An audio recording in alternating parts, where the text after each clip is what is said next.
మే 13వ తారీఖున ఎన్నికల సమయంలో పాల్వాయి గేట్ అనే పోలింగ్ కేంద్రం దగ్గర తాను అక్కడికి వెళ్ళినప్పుడు జరిగిన ఘటన మీద అసలు ఎందుకు ఆ ఘటన జరిగింది?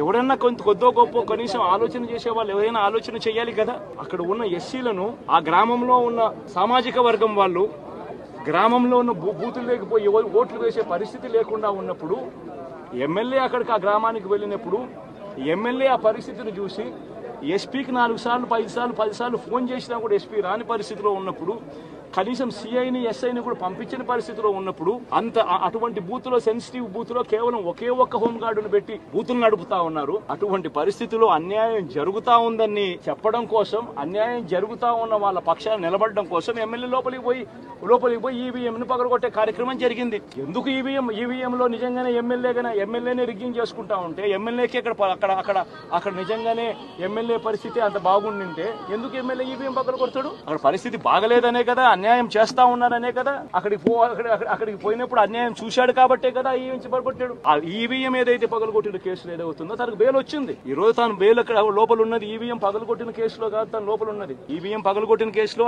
అన్యాయం జరిగింది అని చెప్పి అన్యాయం జరుగుతా ఉన్న పరిస్థితిలో ఎమ్మెల్యే అక్కడికి పోయి అడ్డుకునే కార్యక్రమంలో జరిగింది అని చెప్పి కోర్టులు కూడా గుర్తించాయి కాబట్టి తనకు బెయిల్ వచ్చింది. కానీ మళ్ళా తర్వాత ఏం జరిగింది? ఆ ఇన్సిడెంట్ జరిగిన 10 రోజుల తర్వాత ఆ ఇన్సిడెంట్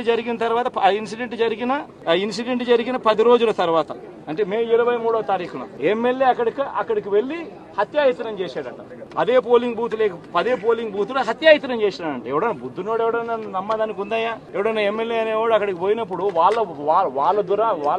వాళ్ళు చేస్తా ఉన్న రిగ్గింగ్, ఎమ్మెల్యే దానికి అడ్డుకునే కార్యక్రమం చేస్తా ఉంటే ఎమ్మెల్యే అక్కడికి పోయి ఎమ్మెల్యే హత్యాయత్నం చేస్తాడా? చెప్పడానికైనా హద్దు పొద్దు ఉండాలి కదా. 10 రోజుల తర్వాత ఎమ్మెల్యే హత్యాయత్నం చేశాడని చెప్పి కేసు పెడతారు 10 రోజుల తర్వాత. ఇప్పుడు నిజంగానే అటువంటి ఇన్సిడెంట్ జరిగిందంటే సిట్టు 17వ తారీఖు నుంచి మే 17వ తారీఖు నుంచి 20వ తారీఖు లోపల మధ్యలో ఇచ్చిన రిపోర్ట్ లో ఆ సిట్ లో అది చెప్పాలి కదా, జరిగింది ఎమ్మెల్యే అనే వ్యక్తి హత్యాయత్నం చేసే కార్యక్రమం చేశాడు అని చెప్పి రావాలి కదా. మరి ఎందుకు సిట్ రిపోర్ట్ లో రాలేదు? ఈ రకంగా ఒక మనిషిని కేవలం 4 సార్లు ఎమ్మెల్యే తాను 2000 కన్సిస్టెంట్ గా 4 సార్లు ఎమ్మెల్యే గెలిచాడు. 2009లో గెలిచాడు, 2011లో గెలిచాడు, 2014లో గెలిచాడు, 2019లో గెలిచాడు. ఒక మనిషి కన్సిస్టెంట్ గా 4 సార్లు ఎమ్మెల్యేగా గెలుస్తూ వస్తున్నాడు అని అంటే ఆ మనిషి మంచోడు కాబట్టి గెలుస్తూ వచ్చాడు, ఆ మనిషి మంచోడు కాబట్టి ప్రజలు ఆశీర్వదిస్తూ వచ్చారు. అటువంటి వ్యక్తిని తీసుకొని వచ్చి తప్పుడు కేసులలో ఈ మాదిరిగా బిగించడం ఎంత మటుకు ధర్మం? మాజీ ముఖ్యమంత్రి జగన్మోహన్ రెడ్డి గారు మాచర్ల నియోజకవర్గం ఎమ్మెల్యే పిన్నెల్లి రామకృష్ణారెడ్డి గారు ఈవీఎం బద్దలు కొట్టాడు, అక్కడ ఉన్న వాళ్ళందరినీ భయభ్రాంతులు చేశాడు అన్న నేరం మీద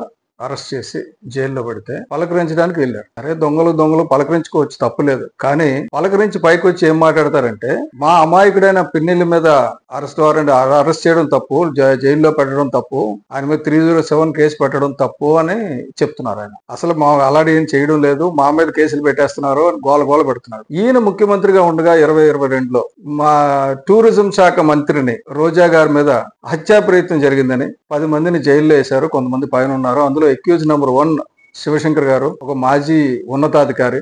ఆయన అంటే మాజీ కూడా కాదు, రాజీనామా చేసి రాజకీయాల్లోకి వచ్చిన Janasena party general secretary Shivashankar garu accused number 1, నేను అక్యూజ్ నెంబర్ 2. అలాగే ఇప్పుడు ఎమ్మెల్యేగా ఉన్న యలమంచిలి ఎమ్మెల్యేగా ఉన్న సుందరపు విజయ్ కుమార్ గారు, అలాగే పంచకర్ల సందీప్, అలా చాలా మందిని అక్యూజ్ నెంబర్ 10 వరకు 13, 18, 20 వరకు చేసి అందరినీ అరెస్ట్ చేశారు. ఏంటి అభియోగం? ఏంటి?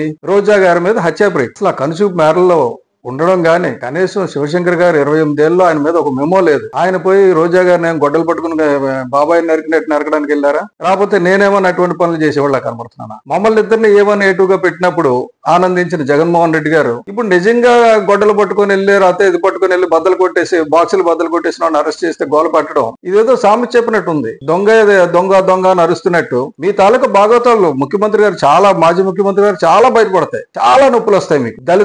దళితులు అట్రాసిటీ, SC ST అట్రాసిటీ కేసులు పెట్టడం, సత్యవేడి జైల్లో పవన్ కళ్యాణ్ గారికి పాలాభిషేకం చేశారని చెప్పి 80 దళితుల్ని ఒక BCని తీసుకెళ్లి అరెస్ట్ చేసి లోపల పెట్టేయడం. వాళ్ళు జైలుకి వెళ్ళి నేను సత్యవేడి జైలుకి వెళ్ళి వాళ్ళని పలకరించి వచ్చానండి. వాళ్ళు చేసింది ఏంటంటే పాలాభిషేకం చేస్తే వాళ్ళు తీసుకెళ్ళాకనే జైలు. అందులో ఒక అబ్బాయి ఇంజనీరింగ్ చదువుతున్న అబ్బాయి సంవత్సరం లాసు. ఇవన్నీ మీరు చేసి మీ అఘాయిత్యాలను అరికట్టడానికి అని చెప్పి పవన్ కళ్యాణ్ గారు కూటమి పెట్టి ముందుకు వస్తే ఇప్పుడు ఇలాంటి ఏడుపులు ఇంకా ఏడాల్సి వస్తుంది. జగన్మోహన్ రెడ్డి గారు చేసిన పాపాలు ఎక్కడికి పోవు, ఇవన్నీ కూడా ఇక్కడే అనుభవించాల్సి వస్తుంది. మీరు మీ తాలూకా వాళ్ళందరూ కూడా వన్స్ మోర్ జగన్మోహన్ రెడ్డి అన్న రోజా గారు ఇప్పుడు ఎక్కడున్నారు?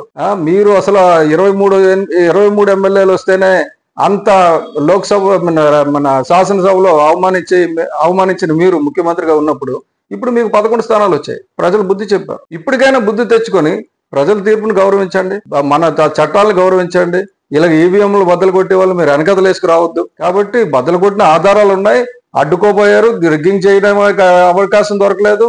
పెన్నెల్లి గారు రిగ్గింగ్ చేయడానికి అవకాశం దొరకలేదు, అడ్డుకోవడానికి అవకాశం దొరకలేదు. కాబట్టి బాక్సులు బద్దలు కొట్టారు, ఉత్తినే కాదు. కాబట్టి ఇంకా చాలా వస్తాయి. హోమ్ మినిస్టర్ అనిత గారికి నిజంగా ధన్యవాదాలు. ఆవిడ చాలా చక్కగా చెప్పారు. మీరు ఇదివరకు ఏంటి, పోలీసులు అంటే ఒక బ్యాడ్జీ ఉంటుంది, వాళ్ళ పేరు ఉంటుంది, అది లేని లెవెల్ అందరినీ యూనిఫామ్లు వేసి చాలా మందిని తీసుకొచ్చి గుండాలని, ఇదివరకు అలాగే శివశంకర్ గారి గురించి 23 గుండాలు తీసుకొచ్చి ఆయన ఇంటి చుట్టూ తిప్పారు. మేము చూసాం. ఈ సీసీ ఫుటేజ్ లో ఉంది. ఆ కేసు వచ్చినప్పుడు వాళ్ళని కూడా చూపిస్తాం. అసలు ఈ బిల్లలు లేని పోలీసులు ఎంతమంది ఉన్నారు, కడప నుంచి వచ్చి వాళ్ళు ఇక్కడేం చేస్తున్నారు, అన్ని వివరాలు పైకి వస్తాయండి. త్వరలో మీ సరదా తీరిపోద్ది.